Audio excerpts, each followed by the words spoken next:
This is a Sage Story. My name is Sonja Lee, and I was born July 1953. I am the second oldest of 6 children, and I grew up in Washington, D.C., had 4 brothers, 1 sister. As the oldest girl, I had charge of the family, and we had a nice upbringing in a working class section of Washington, D.C. I never felt different. In my young years, in my youth, I felt empowered. I was an integral part of my family life. There was no trauma or drama, other than some domestic violence in the home, but that's not central to this story. But for the most part, we had your average middle class, lower middle class, working class, I should say, family upbringing. So as the oldest girl, I had some responsibilities for the younger children, but for the most part, with my parents, I lived with both parents and a grandmother. We were multi-generational in our home.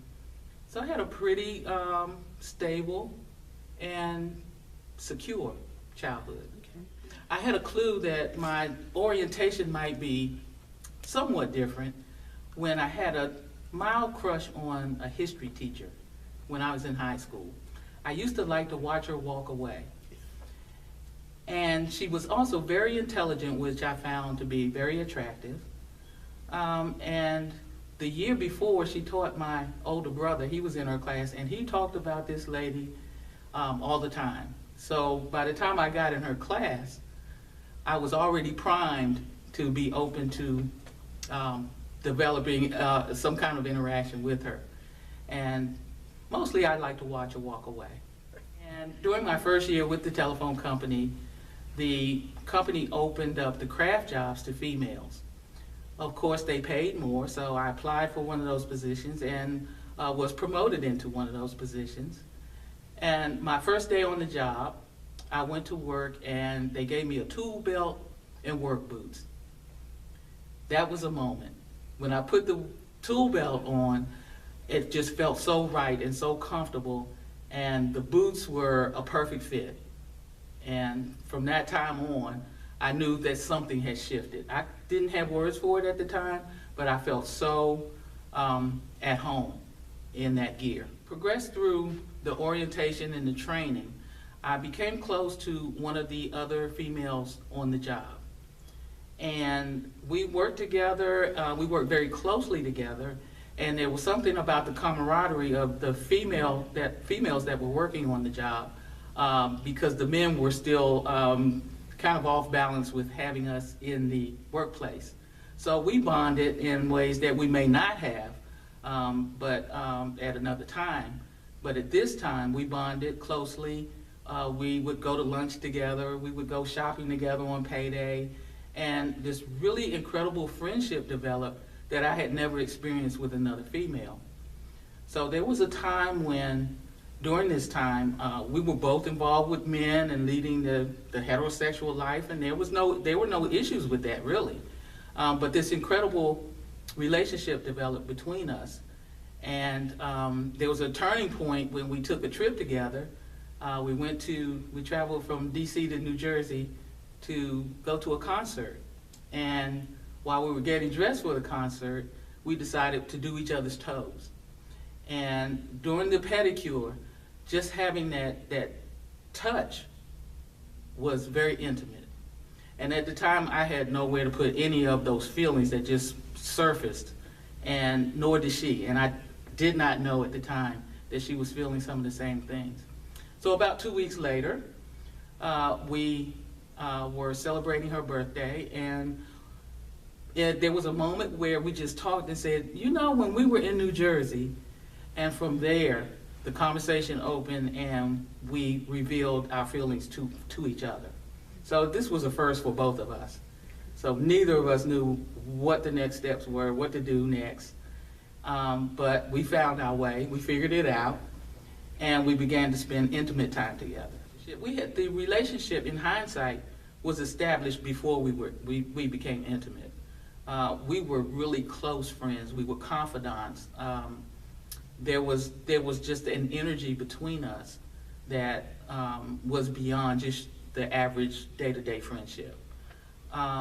So when it shifted from friendship to the level of intimacy, we were partners almost immediately, and we wanted to be together. That was our desire, to be together. I was 19 years old at the time, close to 20, and not knowing any better, this is where it gets a little tricky, not knowing any better, I went to my loved ones and I shared with them this incredible relationship that I had discovered, because it was a discovery for me. And that's when things got a little hairy. They actually became dangerous. I was involved with someone who would meet me at the job, and I was working second shift, would meet me at the job at nighttime when I would get off at 11 o'clock and go to my car, and he's standing there waiting for me, very intimidating, very threatening, and I actually feared for my life. And for my partner, she was actually physically assaulted by someone in her world. So we knew that even though we had no idea of what was going on for real in our lives, other than we wanted to be together, we knew that whatever was going on was creating an unsafe environment for us, and we needed to get away. Each other. I was really taken aback by the violent reactions, by the intimidating phone calls, by seeing my partner's face bruised and swollen from being beaten because of someone else's response to our love. It was frightening. It was very frightening. So we made a decision, and it was a decision that was made in haste, but it was also made in a really strong desire to stay together. We made a decision to join the military. At that time, the military had a buddy system, and we joined the military and left the area, so that for a number of reasons, most of which we were seeking safety, and the other reason was we needed an opportunity to develop an awareness, a greater awareness of where we were in our lives and where we were going. At the time I joined the military, there was still a women's Army Corps, and I think there may have been one class of basic training behind me before the women's Army Corps was no longer necessary, because it became blended with the overall military. So it was, first of all, it was a safe space. It was away from the area. It was a structured environment where people could not just walk in and surprise you with their presence. So there was a feeling of being safe there. And there were all these women from all these different places and environments and cultures, and it was an amazing experience for someone like me coming out at a time when I just didn't know anything about the lifestyle, nothing, and having this diverse community of women. We were all on one accord because we were all trying to get through basic training together. But the camaraderie, the structure, the diversity were definitely pluses for me, as well as for my partner. We really did have a buddy plan. My bunk was right across from her bunk, so we always were in proximity of each other. We took classes together. We did all the basic training, the physical stuff, all of it we did together. And that was something that we sought intentionally, was to be able to experience it together. It was don't tell. There was no don't ask. It was just strictly don't tell. It was different when we left basic training and went to an environment where it was mixed with males and females. Then we really had to go undercover. So that was an interesting experience, because I'm so in your face, and I've always been so in your face. Going undercover was really hard for me, but it was necessary. Yeah. Well, after the military, returned to civilian life. By that time, my partner and I had broken up and gone our separate ways, and that was kind of tough. We tried to reunite when we got back to stateside, but it just didn't happen. And as I got back home, I began to work, of course, and raise my son. I have a son, and my civilian life looked very much like everyone else's. But what I found was that over time, as I grew up, I did a lot of growing up in the military, but I did even more when I got back home.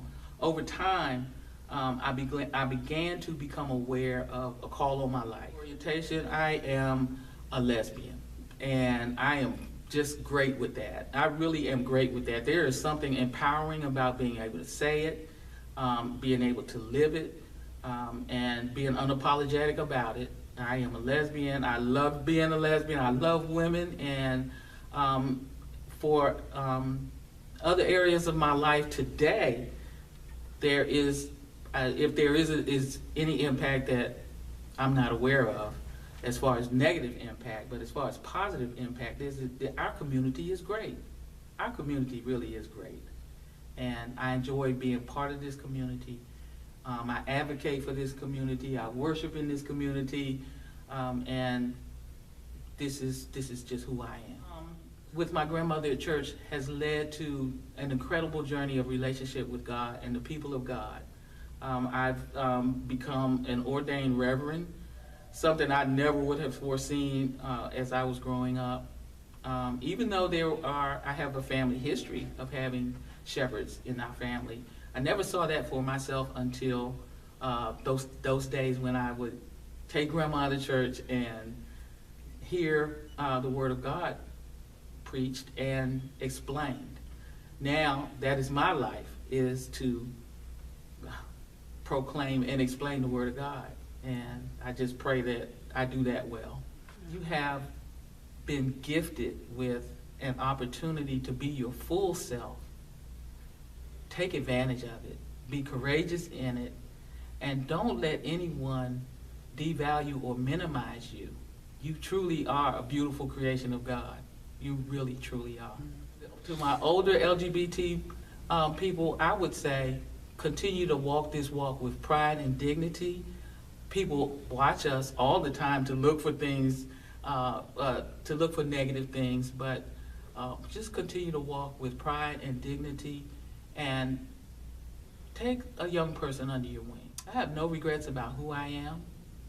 I have no regrets about our community and how we live. Of course, as with any other community, we have work to do, we have things to do, but that's a wonderful thing, is to have goals and opportunities to progress. That's good. Share your story at sageusa.org/Sage Story.